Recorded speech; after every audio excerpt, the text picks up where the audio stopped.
But first, the ongoing nightmare for residents living in flats declared unsafe in the wake of the Grenfell fire tragedy. Time and again on Rip Off Britain, we've shown how leaseholders end up carrying the can, even when the problems aren't of their making. And I have to say, this next case is one of the toughest that we've seen. Fozia from Manchester had only just moved into her flat when the fire service deemed the whole building unsafe. 5 years later, she is still not back home. This is my room where I live.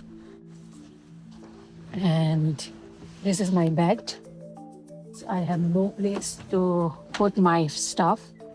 It's not nice, but I can't afford 2,000 rent every month. Some decent place is expensive. This isn't the place Fozia Malik from Manchester should have to call home. I feel like I'm in a jail. I'm in a prison. There is no tears left in my eyes. I cried enough in 5 years, every day. Because in fact, Fozia owns her own flat here, 12 miles away in Oldham, Greater Manchester. She's lived in the UK since 2016, working as a nutritionist, and in 2020 poured her life savings into buying this flat outright for around £60,000. It was supposed to secure her future. This is my building, the Victory apartment. When I got the key of my flat, I was very, very excited, actually. I start shopping and decorating. I can't describe in words. It was really nice and cute feelings, I would say, yeah. But Fozia was only in the flat for around 10 months when, in October 2020, she received a letter that would change everything. It said the building was unsafe and everyone had to move out. It says that if the fire happened, it will spread all over the building, and my brain cells are numb, and I got panic attack straight away. Fire safety inspections had found problems with the building's fire doors, ventilation, and compartmentation measures, which are supposed to slow the spread of fire through the building. The fire service had issued what's known as a prohibition order under legislation dating from 2005, which forces the building's management and residents to act. It's a last resort after previous warnings aren't acted on adequately and means the building is deemed so unsafe that residents cannot stay there. Fozia and every other resident of the 32 flats had 4 weeks to find somewhere else to live. I was in a shock situation. I didn't even think about where I'm going to pack or things, because I said, where I will go? I have no one in this country. After a brief stay with a friend, Fozia secured these student digs. And a year after residents moved out, a new managing agent, RMG, was appointed to run the building while the fire remediation works took place. But progress was slow. The company had to submit detailed plans to Greater Manchester Fire and Rescue Service about what work was needed, all of which took time. Under the rules at the time, leaseholders like Fozia would all have to pay equally towards the work, which would cost £116,000. But following the public inquiry into the Grenfell disaster, the Building Safety Act was introduced in 2022. That new legislation meant around 40% of leaseholders, including Fozia, wouldn't have to pay. But investigating exactly what was covered by the new rules and determining who owed what added further to the delays. All the while, Fozia was required to pay service charges averaging more than £3,500 a year, despite not living in the block, which in itself came with a cost. I'm renting a room, which cost me £500 nearly, and I pay that, then my own expenditure. Sir, it's a lot of money going. And I'm still nowhere, no peace of mind, no home, no my own roof, no decent life. I don't think we deserve that. Also struggling with the cost of owning an apartment here is Lee Ashworth and his wife Susan, who own 2 apartments in the block, which they let out to tenants. He's also exempt from paying the cost of the fire remediation works, but says he's lost tens of thousands of pounds in rent while having to pay ongoing service charges.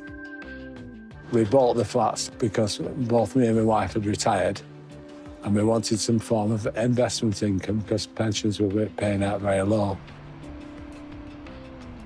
We all been through together this hassle, right? 5 years. A stressful time for us. I was paying rent, you are losing your monthly income. Yeah. Of course, it's a big strain for all of us, and still the nightmare is not over yet. By early 2024, residents, including Fozia, were running out of patience and approached BBC News about the delays. At the time, RMG said its plans had been submitted to the fire service but were subject to further amendments. So much anxiety. Every time you are thinking when you are going to go back to your apartment. We are like in limbo, and I don't know how long they would take to solve this problem. But today, Fozia is getting one step closer to moving back in. This isn't the first time she's paid a visit in the years she's been away. But the remediation work is now complete, and although a problem with the water supply means Fozia can't yet move back in, she's keen to take a look around. I got the keys after 5 years. I'm very overwhelmed, and at the same time, I'm happy that I'm going to go in my home. You are welcome in my apartment. But Fozia's worried.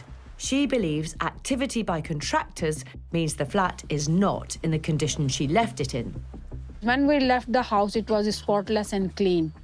But you can see it's a mess. Honestly, my head is spinning around.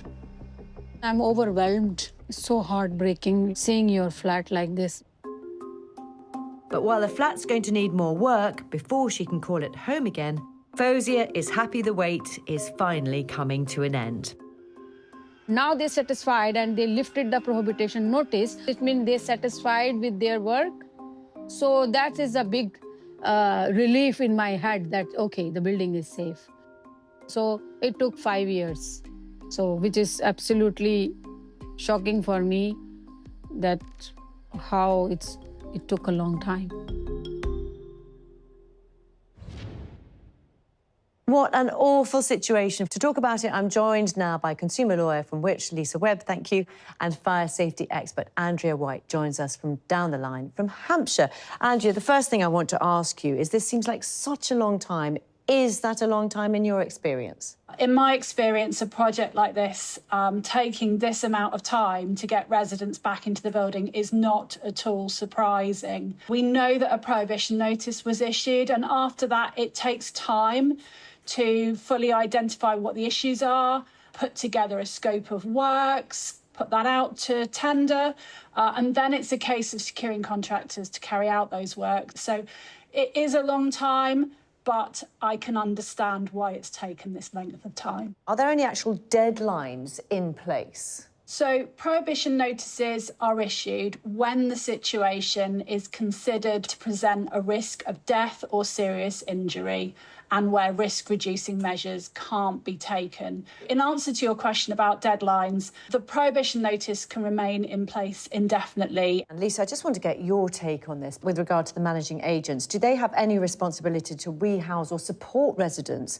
while this kind of notice, a prohibition notice, is in place? Possibly not. They don't actually have that obligation. It's all going to depend on what the terms of your lease or your contract with the freeholder says as to what it is you're entitled to and when. It's worth remembering here, when we talk about leaseholders in this context, they're not tenants, they are the homeowners. And generally speaking, when you are the homeowner, you are responsible for making sure that you've insured it yourself and that you take responsibility for any payments related to it.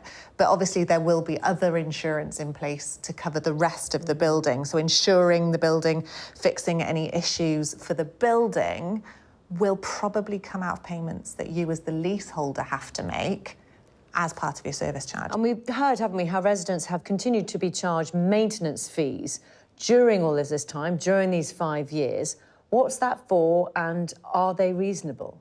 Well, service charge is basically a fee that's payable for anything reasonably incurred for the management or the service of that building.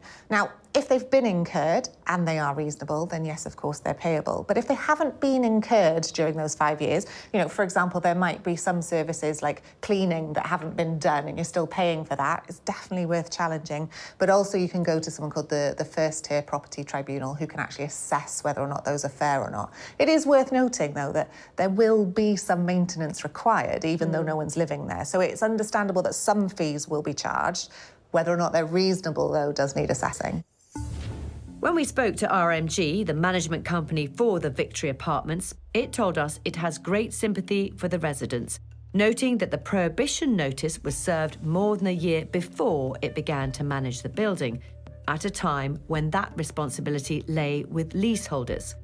RMG said that after taking over, it worked hard to coordinate the works and was committed to getting the building open as soon as possible, giving transparency on budgets and spending and keeping everyone informed. RMG put the duration of the works down to the complex process of collecting and securing the funding required, and added that RMG itself provided leaseholders with an interest-free loan so the works could progress. RMG said that without service charges, it could not complete any of the works required to reopen the building, which included major refurbishments of some communal areas which had fallen into disrepair before RMG took over.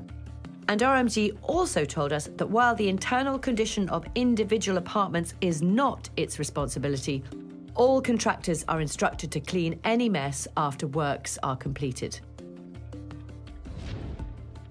And Lisa, I suppose final question, what is your advice to residents, any residents in this type of situation? This is incredibly complex and there could be lots of different things going on here. So what I really recommend is track your losses. If you're paying out for things, keep receipts, keep a record of everything, whether that's business losses, whether that's rent that you've had to pay, whether or not that's taxis you've had to get, absolutely everything, keep a record of it. And because there are so many complex issues involved here, it can sometimes be worth getting independent legal advice too.